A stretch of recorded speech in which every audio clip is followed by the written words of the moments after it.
En las alacenas de las casas de antes se solía guardar los más ricos manjares: un queso, conservas, especias, ingredientes que terminaban por lo general en platillos exquisitos. Algunos de ellos hechos de letras y de palabras. Alacena de la memoria. Alacena de la memoria. Conversaciones desde la universidad con Javier Espinosa Mandujano.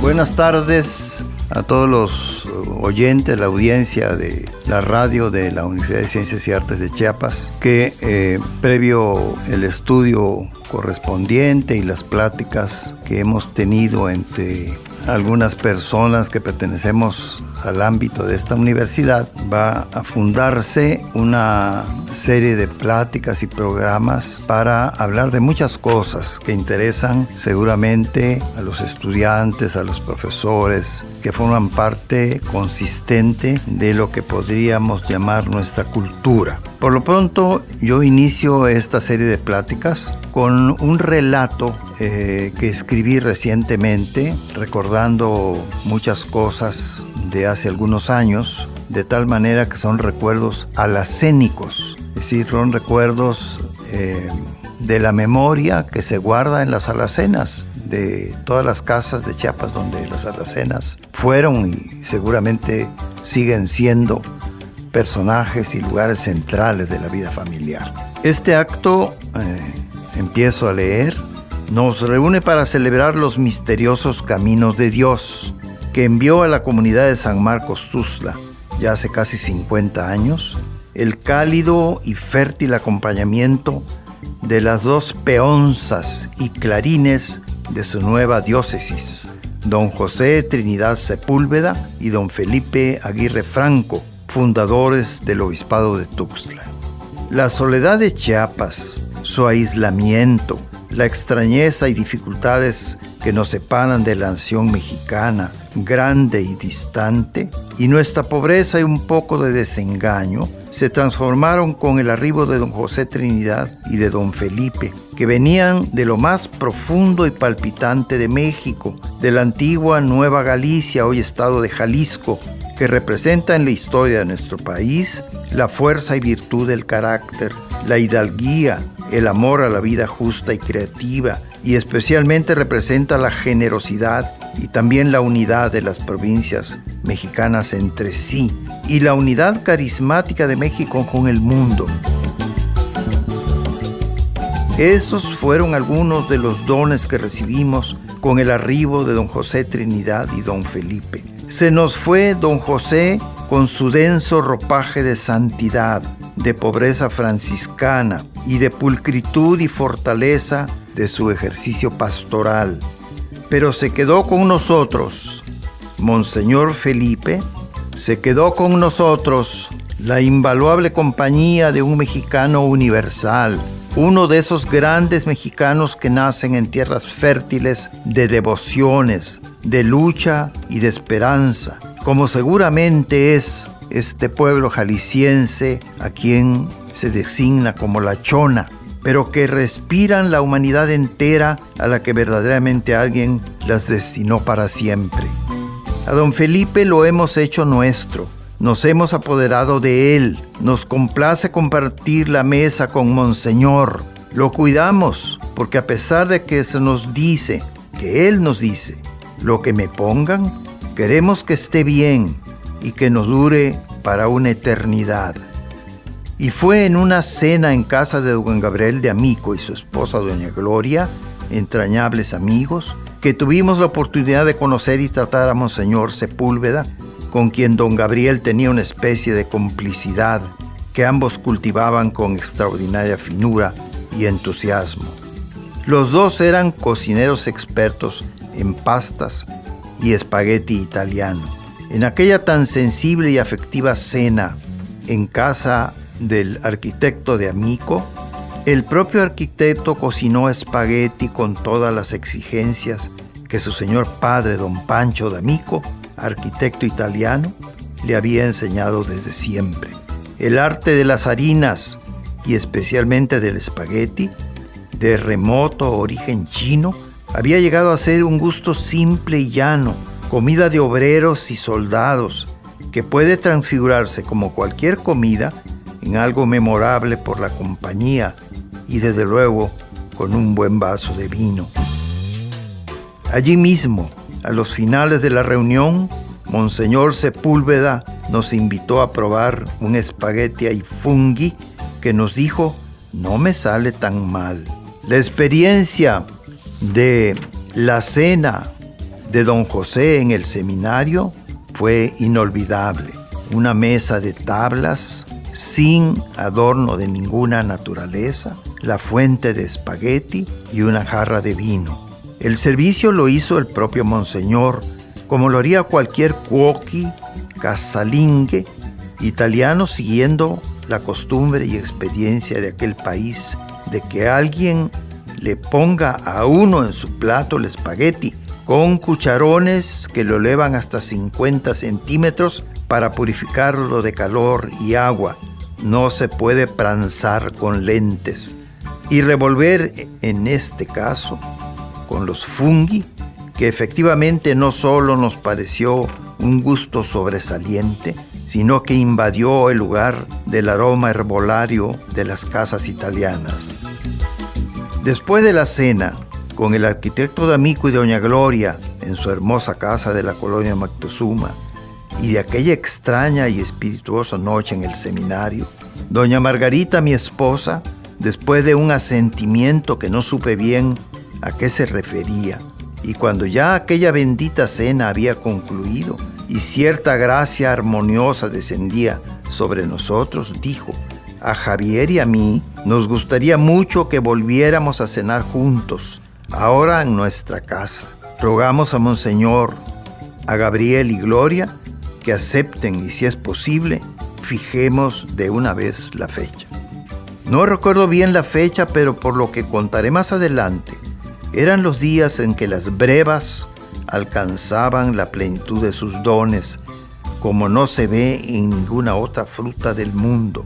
Mi esposa, mis dos primeros hijos y yo habíamos retornado a México después de un largo soyorno en Italia. Teníamos frescos los recuerdos del pranzo italiano y lo que doña Margarita había aprendido de sus amigas italianas. Así que preparó un espagueti con crema, una muy finita salsa de tomate y en vez de parmesano, queso seco de la quesería de doña Marta Esquinca de Rabasa y ya. Fue en esa ocasión que conocimos a Monseñor Aguirre Franco, que llegó como obispo coadjutor del señor Sepúlveda. La cena, es decir, el espagueti, cumplió con las expectativas y mereció el silencioso asentimiento de Monseñor Sepúlveda y palabras elogiosas de nuestros grandes amigos, los D'Amico. Sin embargo, aquella noche nos esperaba una sorpresa intensa que nos abrió la puerta del sentimiento evangélico de Monseñor Sepúlveda y el gozo que impulsó en nosotros la humildad y sencillez humana con que aquel hombre santo descubría su mundo. Sucedió que en la tarde, doña Margarita cortó 5 brevas de un árbol que habíamos plantado en casa, regalo de nuestro compadre don Gabriel González Peña, que tenía en su patio de Jiquipilas cubierto de higueras. Las 5 brevas habían estado discretamente colocadas en un canasto cubierto con un mantelito blanco. Efectivamente, los higos son la fruta más humana de los libros sagrados. Monseñor mismo descubrió el canastito, tal vez pensando que allá había pan chiapaneco. Se encontró con un mensaje especial, pero pleno de aromas del mundo que emergía de los libros sagrados, en que los más humildes de sus personajes y sus pregones apenas audibles siempre vienen de vendedores de higos, pobremente vestidos, viejos y niños necesitados de alimentos, que ofrecen la fruta más cercana al camino de Dios. Probó Monseñor Sepúlveda una de aquellas perfecciones y con un lenguaje sacrificado por su devoción, nos habló de cómo los pobres vendedores de higos representan en el mundo viejo un lazo poderoso con la humildad del acercamiento a Dios. Recordé en aquellos momentos la efigie y obra de Fray Matías de Córdoba, que firmaba sus ensayos escritos como El Especiero, porque seguramente en el Soconusco, Ciudad Real ni Comitán, había humildes vendedores de higos. Allí los más pobres eran los que ofrecían hierbas de olor, hierbabuena, cilantro, hojas de laurel, aguacatillo, pimientas, tomillo y orégano, epazote o alguna otra de la que nos hemos perdido en nuestro tiempo. En el Tuxtla de nuestros días, los más pobres son los vendedores de nanchi. En Comitán, los que ofrecen chulules. En Ocosingo, cacaté. En Simojovel, sats. En Jipilas, biznagas de San Lorenzo. Y así en cada pueblo se oye la voz de niños, mujeres y hombres que salen a vender las cosas que recogen del campo y tienen en sus casas y que Dios les provee. La charla varió hacia algún otro rumbo y aproveché para describir brevemente las posibilidades de enriquecer la experiencia magisterial de Chiapas mediante la fundación de un coro de música dentro de nuestras escuelas primarias. Recuerdo bien la expresión de don José. Me dijo: mire, licenciado, ¿a quién se lo dice? Monseñor Felipe, aquí presente, es licenciado en música del Conservatorio de la Arquidiócesis de Guadalajara. Él, si usted lo necesita, puede prestarle su apoyo y consejo. Una semana después, Monseñor Aguirre Franco iniciaba en la escuela primaria Fray Matías de Córdoba, que dirigía entonces doña Lupita del Barco, a quien Tuxtla le debe un monumento por su dedicación, disciplina, pulcritud y humanismo.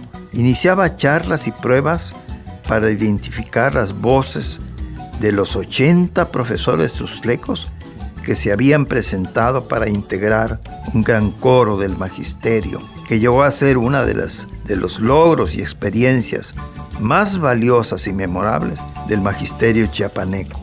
Después de apenas 45 días de ensayos, de 6 de la tarde a 9 de la noche, y muchas veces hasta las 10, 42 profesores y profesoras entre los 27 y los 60 años habían logrado cantar con 5 voces distintas el Stabat Mater de Pergolesi, una cancioncilla inglesa del siglo XV y 2 canciones mexicanas, La Cucaracha y A la orilla de un palmar. El propio señor obispo don Felipe dirigió aquellos primeros grandes esfuerzos de gente dotada de excelente oído y sensibilidad, según el mismo don Felipe me comentó muchas veces. Precisamente en uno de esos días, el doctor Velasco Suárez, gobernador del estado, me dijo que venían a Chiapas aproximadamente en una semana el señor rector de la Universidad Nacional de México, acompañado de altos funcionarios de esa casa de estudios, y especialmente del señor director de la Facultad de Medicina, dirigida en ese momento por su gran amigo el doctor Laguna. Licenciado Espinosa, me dijo, ¿con qué podríamos amenizar la cena que les ofreceré en la Casa de Gobierno a eso de las 9 de la noche? ¿Ve usted alguna buena marimba, pero sin aparatos deformadores de nuestro instrumento? ¿O algún grupo de danzantes, pero solo no por más de 10 o 15 minutos? Señor gobernador, le dije, en uno de los acuerdos que usted me dio, me autorizó a transformar desde adentro al sistema educativo del Estado. En eso estamos, y tal vez podamos mostrarle algo de lo logrado presentándole el coro del magisterio, que puede venir a cantar brevemente. ¿Coro?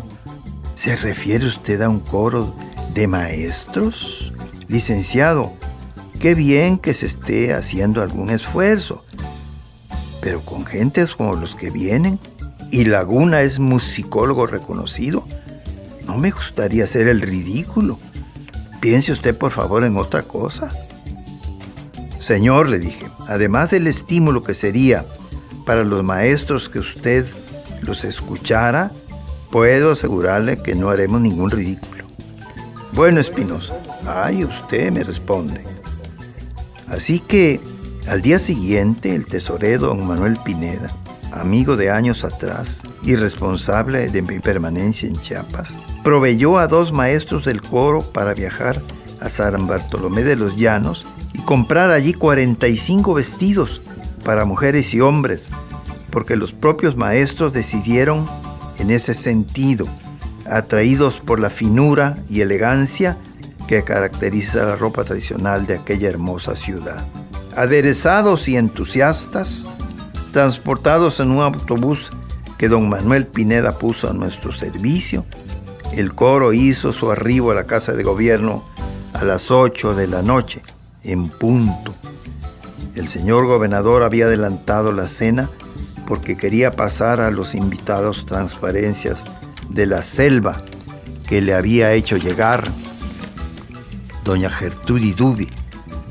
Así que el director provisional del coro, el profesor Zárate, de quien contaré algunas cosas más adelante, apenas si tuvo tiempo de dejar su morral en una esquina, acomodar las voces, alinear aquí y allá, pedirle una nota a uno y otro, etc.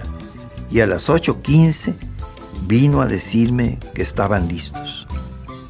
Tomé la palabra y expliqué brevísimamente que lo que presentábamos era el coro del Magisterio del Estado, uno de los hermosos logros del gobierno del doctor Velasco Suárez en el campo de la educación y la cultura.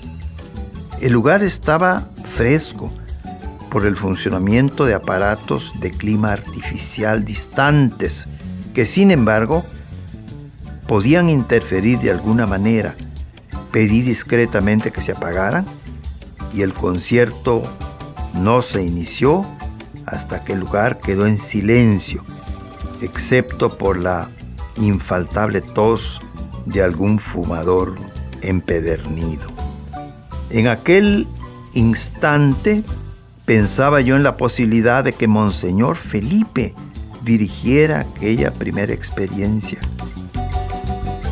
El gobernador, todo el mundo lo sabía, era católico, apostólico y romano, pero ya un obispo de la talla de Monseñor Aguirre era otra historia. Zárate había sido autorizado como auxiliar de don Felipe, pero cuando fui a su casa en la colonia magisterial para decirle que debía asumir la dirección del coro en aquel concierto, me dijo que no podría hacerlo, que eso estaba fuera de sus posibilidades. Su esposa, de quien yo conservo gratos recuerdos, que asistía a aquella entrevista, y después de decirle a Zárate que no teníamos tiempo de inventar a otro director, ella le dijo: oye, Ramiro, ¿cómo es posible que tengas la desfachatez, la falta de respeto al licenciado Espinosa, que viene a tu casa a concederte un honor y por mucho que sea tu paisano, fácil te puede mandar, ya sabes, ¿a dónde? Deja hacerte el tal cual y cumple con tu responsabilidad, hijo de las tantas. Yo había pensado ante aquella actitud incomprensible de Ramiro Zárate mandarlo efectivamente por allí. Reaccionó a tiempo y ahora en la Casa de Gobierno, parado firmemente a sus compañeros maestros, dio el leve movimiento de su batuta para iniciar el Stabat Mater de Pergolesi, apenas audible y doloroso, lacrimoso, que aquel genial grupo de maestros de primaria de Tuxtla Gutiérrez dejaba oír con delicadeza. Se oía distante, como si no estuviera aquí, en esta sala, transformada en un lugar cercano al Gólgota. Cuando el Stabat terminó, lejano en el horizonte, el público se quedó callado. quizá tembloroso, con excepción del doctor José Laguna, de impresionantes bigotes, que se levantó de su silla con el rostro airado, o cuando menos esa impresión me dio a mí, y si considerado otra cosa dijo: oye Manuel, este es un coro como se ven pocos en el mundo, y no es obra tuya, yo te conozco, este es el genio de estos hermosos maestros que si quieren conquistarán al mundo, y perdón a todos. Y se sentó. El concierto con otras 3 obras no tomó más de 30 minutos. Después de la perorata de Laguna, el señor rector de la UNAM y sus funcionarios fueron a felicitar al coro. Y algunos felicitaban al señor gobernador, quien les decía: desde luego, he sentido que este era el modo de transformar nuestra cultura. Espinosa Mandujano ha sabido seguir mis instrucciones. El doctor Laguna tenía razón. Un año después, el coro participó en el Concierto Nacional de Coros, convocado por la arquidiócesis jalisciense en la ciudad de Guadalajara. Monseñor Felipe se entusiasmó al grupo y les dijo que esa era la hora de saber de qué madera estaban hechos. Aquello fue espectacular. Ganaron el primer lugar nacional, compitiendo con coros experimentados de todo el país, principalmente el del Distrito Federal, del que asistieron 10 representaciones. Monseñor Aguirre sugirió que de esta organización debía surgir un proyecto mayor. Fue así como fundamos la Escuela de Música del Estado, instalándola en el edificio de la primaria Ángel Albino Corzo, frente al Parque Santo Domingo, porque la escuela se había cambiado a su nuevo edificio. La escuela significó un adelanto considerable para la sociedad tuzleca y estudiantes que venían de otros pueblos. Finalmente, cuando el ICACH, de ilustre memoria, se transforma en universidad, la escuela de música es absorbida por esa casa de estudios.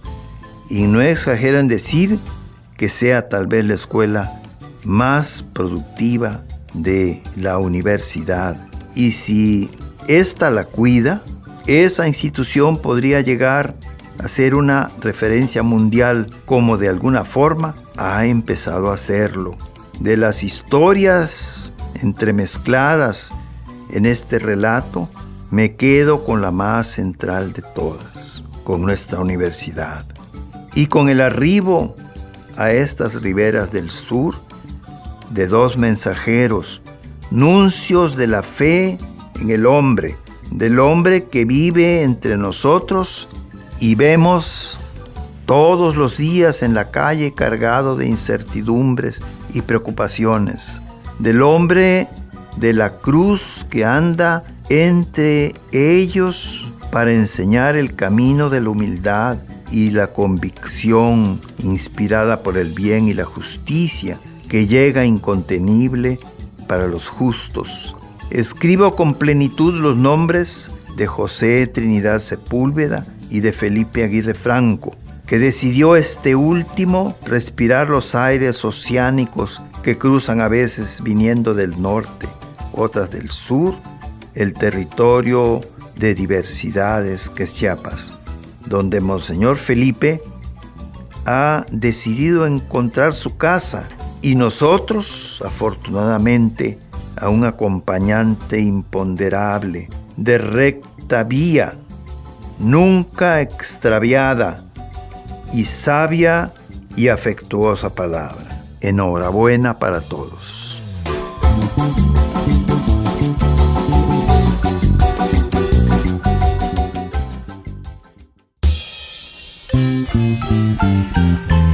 Hasta aquí los recuerdos alacénicos de hoy.